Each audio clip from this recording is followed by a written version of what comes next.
Most people think reacting quickly makes them strong. They believe raising their voice, striking back, or proving a point in the heat of the moment shows power. But the truth is, reacting instantly is the easiest thing in the world. A child reacts. An undisciplined person reacts. An animal reacts. It takes no wisdom, no strength, and no mastery to lash out when provoked. Reaction is not power. It is weakness. When someone insults you and you erupt in anger, you are not showing strength. You are showing they control you. They pull the strings and you dance. Their words become your master and your emotions become your chains. Marcus Aurelius warned us of this truth. You will continue to suffer if you have an emotional reaction to everything said to you. He understood that the real danger is not in what happens to us, but in how we choose to respond. Think about it. When you lose your temper, you lose clarity.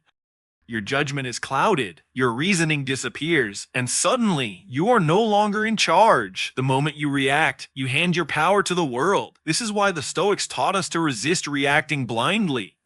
They believe strength is not in striking back, but in refusing to be shaken. True power lies in control. Control of your tongue, control of your impulses, control of your inner state. The one who can stand calm in the face of insult, who can remain composed when others lose themselves, that is the one who holds real authority. Anyone can shout in anger. Few can remain silent. Anyone can fight back blindly.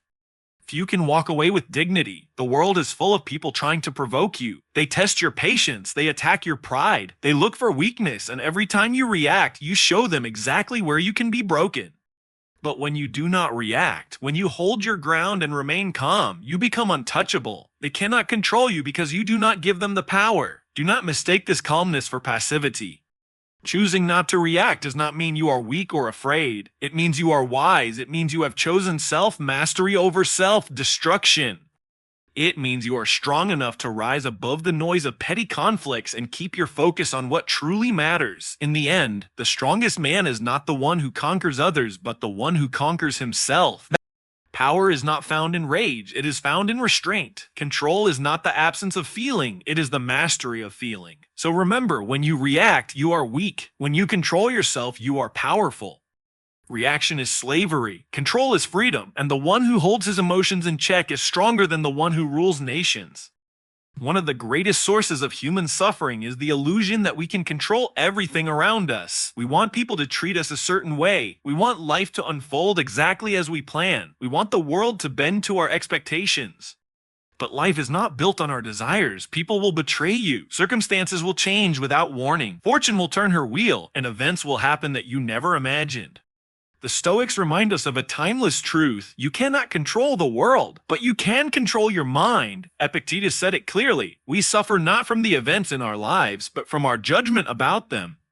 In other words, the pain does not come from what happens. It comes from how you choose to interpret it. Two people can face the same storm. One curses the heavens, breaks down, and surrenders. The other sees it as a challenge, as training, as an opportunity to grow stronger. The storm is the same. The difference is the mind. Look around at those who are constantly angry, bitter, or restless. What do they all have in common? They spend their days trying to control what they cannot control. Other people, opinions, external events, the flow of time. And because they fail, they suffer. They hand their happiness to the world, and the world never gives it back. But the one who learns to control his thoughts, his perspective, his inner dialogue, that person becomes unshakable. Think of your mind as the captain of a ship. The waves may crash, the wind may shift, and the sea may rage beyond your control. But the wheel in your hands, the way you steer, that is always yours. The wise man does not waste time cursing the sea. He focuses on his ship. Likewise, you must focus not on the chaos outside, but on the calm you cultivate within. This is why Marcus Aurelius reminded himself daily, you have power over your mind, not outside events. Realize this, and you will find strength. Notice the power of that statement. True strength does not come from controlling others. It comes from mastering yourself. So when someone insults you, remember, you cannot control their words, but you can control whether you accept the poison. When plans fail, remember, you cannot control the outcome, but you can control whether you learn from it or collapse under it. When life throws unexpected storms your way, remember, you cannot control the storm, but you can control how you set your sails. The world is uncontrollable. That is the truth.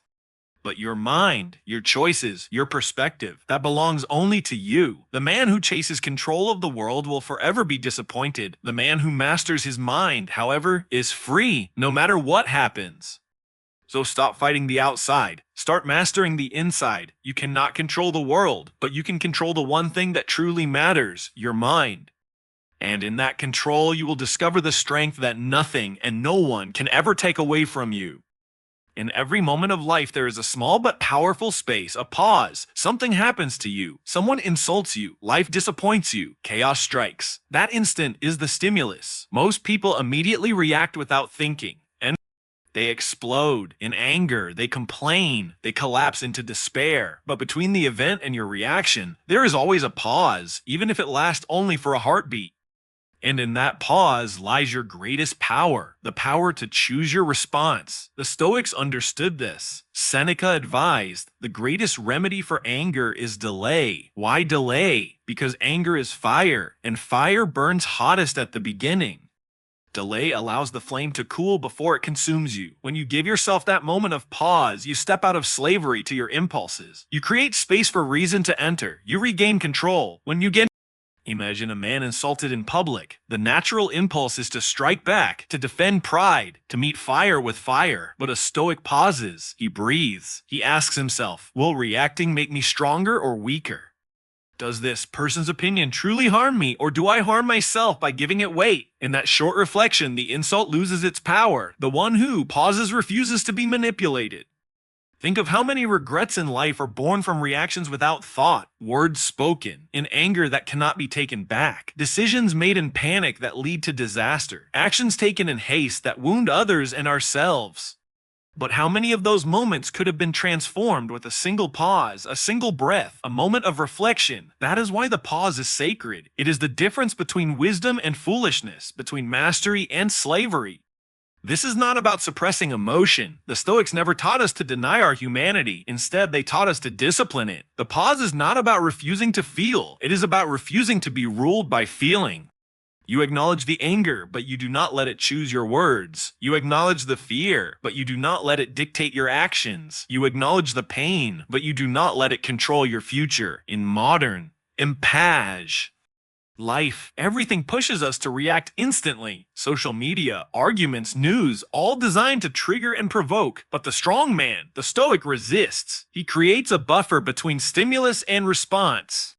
He does not let the world drag him by emotion. He pauses, reflects, and chooses deliberately. The pause may be short, but its power is immense. It turns anger into patience, fear into courage, and pain into wisdom. It transformed chaos into clarity. That single breath, that single heartbeat is where you reclaim your freedom. So remember, between what happens to you and how you respond lies a sacred space. Use it, guard it, live within it. Because in that pause, you are no longer a victim of the world. You are the master of yourself. In our world today, people confuse stillness with weakness. They believe the louder a person speaks, the more powerful he is. They believe the quicker someone reacts, the stronger he looks. They see silence as surrender, calmness as fear, and patience as inaction. But the Stoics saw things differently.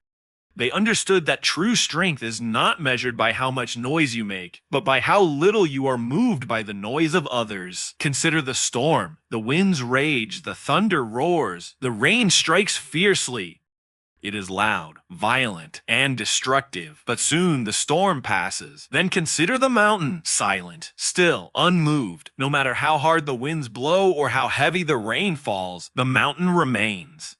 Which is stronger, the storm that passes or the mountain that endures? The answer is obvious. When you remain still in the face of provocation, people may call you weak. They may think you are afraid to respond. But in truth, it takes far more courage to remain calm than to explode. Anyone can lose control. Control requires discipline. Anyone can shout back. Restraint requires wisdom. Stillness is not weakness. It is supreme strength. Marcus Aurelius reminded himself daily, if you are distressed by anything external, the pain is not due to the thing itself, but to your estimate of it. And this you have the power to revoke at any moment. This is the essence of stillness, not allowing external events to disturb the inner fortress of your mind. The calm man is unshakable, not because the world spares him, but because he refuses to give the world power over him.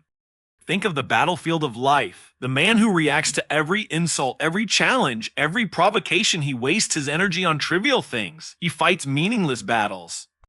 But the one who remains still, who chooses carefully when to act and when to stay silent, he conserves his strength for what truly matters. Stillness is strategy. Stillness is intelligence. Stillness is control. Do not confuse action with progress. Running in circles makes noise, but it goes nowhere. The calm, deliberate steps of the wise man carry him further than the frantic reactions of the restless. To be still is to be focused. To be still is to be precise. To be still is to rise above the chaos while others drown in it. So when life provokes you, when people push you, when chaos surrounds you, choose stillness. Not because you are weak, but because you are strong enough not to be dragged down to their level. Your silence will speak louder than your words. Your calmness will intimidate more than your anger. Your stillness will outlast their noise. Be like the mountain, silent, unmoved, enduring. The storm may rage, but it always passes. The mountain remains, and so will you, if you embrace the power of stillness. Many people misunderstand Stoicism. They think it means to kill emotions, to feel nothing, to walk through life cold and detached. But this is not true. The Stoics never taught us to erase our humanity. They taught us to master it. Emotions are natural. What matters is what you do with them. You can let them control you, or you can control them. You can let them destroy you, or you can transform them into fuel. Take anger, for example.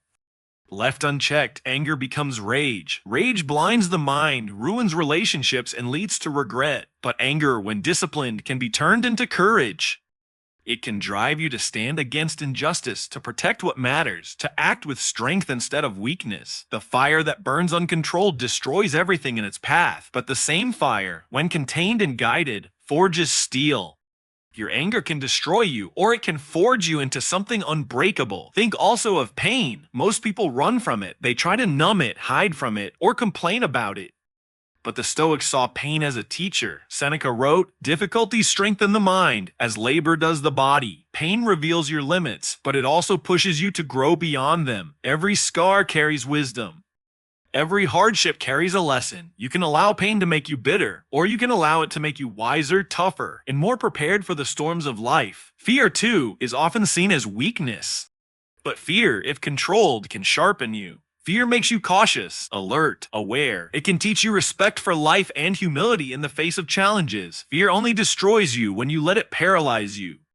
But when you face it, when you walk through it, it transforms into bravery. Courage does not exist without fear. Courage is born from it. The Stoic path is not about shutting off your heart. It is about disciplining it.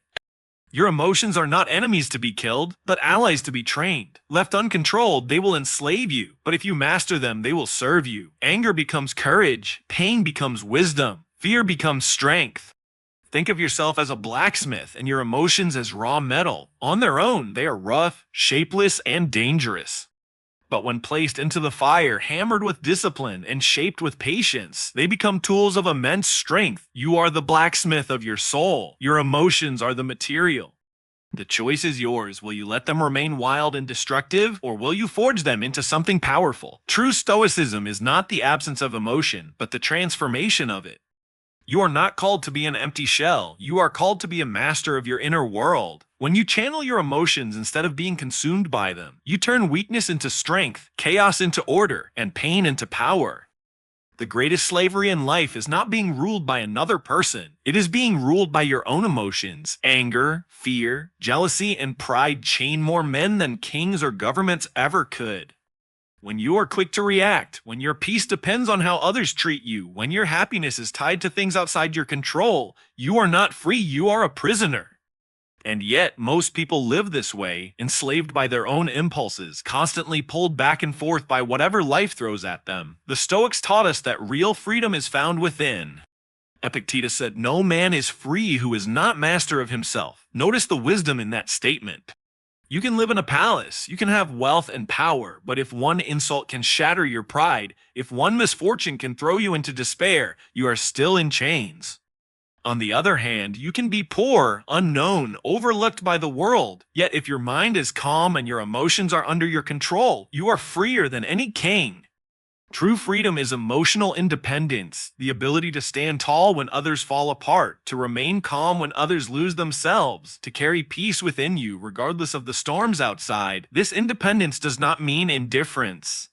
It does not mean you feel nothing. It means you are no longer ruled by those feelings. You feel anger, but you do not let anger choose your words. You feel fear, but you do not let fear stop your actions. You feel pain, but you do not let pain dictate your future. Think of the man who cannot be provoked. People insult him, but he does not react. Circumstances change, but he does not break. Fortune shifts, but he does not cling to it. What can the world do to such a man? Nothing. He is untouchable because his strength comes not from external things, but from within. This is the power of emotional independence. It makes you self-contained, self-sufficient, and self-mastered. No one can take away your peace because your peace is not built on others. No one can take away your dignity because it is rooted in your choices. No one can take away your freedom because it lives in your mind. But this freedom requires training. It requires awareness, discipline, and practice. Every time you resist reacting to provocation, you strengthen your independence. Every time you choose calm over chaos, you reinforce your freedom. Every time you refuse to hand your emotions to others, you build an inner fortress that no enemy can enter. So ask yourself, do you want to be ruled by the world or do you want to rule yourself? Do you want to remain a prisoner of your emotions or do you want to break the chains? The choice is always yours. When you master yourself, you are free, and when you are free, you are powerful beyond measure. True freedom is not found in the world outside, it is found in the kingdom within.